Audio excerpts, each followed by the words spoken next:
নরসিংদীর রায়পুরায় আধিপত্য বিস্তার নিয়ে দুই পক্ষের সংঘর্ষে গুলিবিদ্ধ হয়ে এক স্কুল ছাত্র নিহত হয়েছে। এ ঘটনায় ৩ জন গুলিবিদ্ধ সহ আহত আরও অন্তত ১০ জন।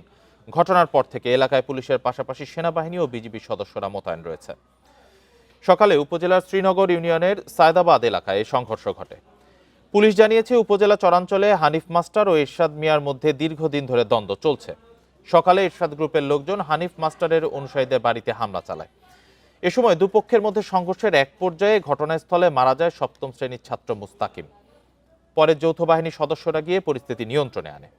এ ঘটনায় জড়িতদের গ্রেপ্তারে অভিযান চলছে বলে জানিয়েছে পুলিশ। গণঅভ্যুত্থানের পর এ পর্যন্ত এই দুই গ্রুপের সংঘর্ষে নারীসহ অন্তত ৮ জন নিহত হয়েছে।